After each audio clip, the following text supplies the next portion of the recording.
Présidente, collègues, ministres, nous sommes le 18 janvier. Vous aurez donc tenu à peu près 15 jours en 2024 avant d'essayer de nous vendre un nouveau contrat précaire. Je dis bien nouveau puisqu'on parle aujourd'hui du CDI d'employabilité, contrat précaire qui devait disparaître au 31 décembre, pour lequel on devait disposer d'un rapport dont on ne dispose pas. Et donc, sur la base d'informations qu'on n'a pas, vous jugez bon de prolonger ce contrat. Alors, pourquoi parler d'un contrat précaire? Car ce CDI d'employabilité, comme il s'appelle, est un contrat que vous signez avec une entreprise qui vous met à disposition d'une autre entreprise qui est utilisatrice. Et c'est là, en fait, qu'est l'intérêt et qu'est le piège, puisque le salarié qui a signé ce contrat n'a pas accès ni aux avantages du CSE, par exemple le repas du personnel, les bons d'achat, les tickets restaurants, les places de cinéma, tout ça, ça saute.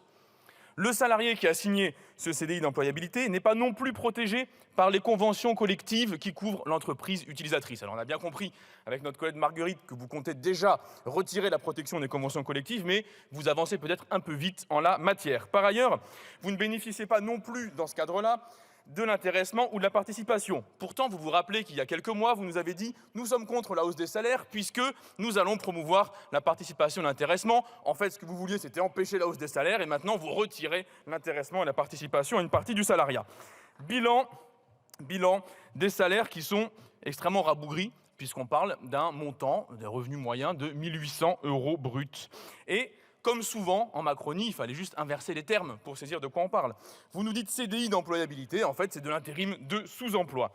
Et ce, pour combien de temps? 3 ans en moyenne. C'est la durée moyenne des contrats qui sont signés par ce biais. Eh bien, je vais vous dire, si on exerce une activité professionnelle pendant 3 ans, qu'on est investi dans des projets pendant 3 ans, eh bien, ça s'appelle un CDI, c'est tout.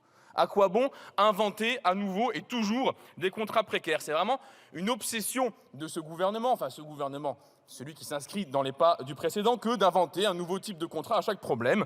Alors là, vous nous dites qu'il y aurait des problèmes d'insertion, on va créer un contrat pour chaque catégorie de la population en insertion, et puis un jour, ça sera un contrat pour un bissextile. En fait, il fait trop chaud, il fait trop froid, on va faire des contrats parce qu'il pleut. Bref, bon, ça suffit, on ne va pas inventer un contrat précaire à chaque fois que vous nous trouvez un problème sur le marché du travail, qui en plus n'existe pas, puisque ce contrat que vous nous vendez aujourd'hui, au début, visait explicitement à insérer les gens.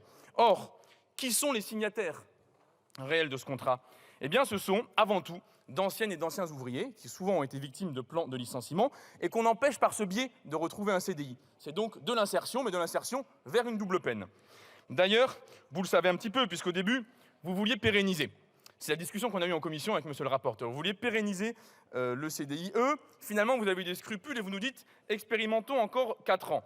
Mais attendez, collègues, ce n'est pas le Parlement des Shadocks. Si ça ne marche pas pendant 5 ans, ce n'est pas parce qu'on essaye 4 ans de plus que ça marchera mieux.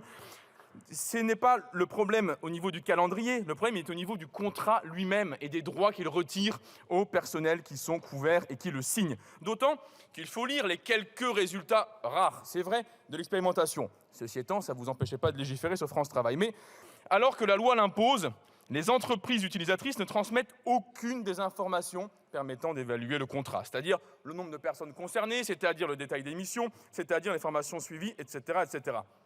Collègues, pensez un peu aux entreprises. Si elles ont des choses à cacher, arrêtons de les obliger à nous les donner et mettons fin à ce CDIE directement en supprimant le dispositif. Notre collègue, M. Viry, a même montré dans son rapport récent que les services ministériels se fondent uniquement sur ce que veulent bien dire les entreprises utilisatrices, c'est-à-dire celles qui ont un intérêt à pérenniser le contrat sur lequel nous légiférons aujourd'hui. Écoutez, pour prendre un exemple d'actualité, c'est comme si vous demandiez au lycée Stanislas d'écrire lui-même le rapport sur les délits qui ont lieu en son sein. C'est évidemment tout à fait absurde et déplacé du point de vue du législateur. Alors que faire? Rejeter le texte, oui bien sûr, mais nous avons une contre-proposition d'expérimentation. Nous vous proposons de remplacer les contrats précaires par des CDI avec une clause de durée initiale. C'est-à-dire, vous signez un CDI, vous précisez s'il y a une durée, et lorsque la durée arrive à échéance, eh bien, vous justifiez ou pas le licenciement. Vous avez ainsi la capacité d'occuper, par exemple, les postes qui nécessitent une rotation, ou les renouvellements, ou les remplacements, tout en ayant une sécurisation et en se pliant au droit international de l'OIT, justifiant absolument toute fin de contrat. Ce n'est pas une proposition qu'ont inventé les Insoumis, c'est une proposition qui vient, vous le connaissez, de la proposition de Code du travail qui avait été publiée en 2017 au moment de la loi El Khomri.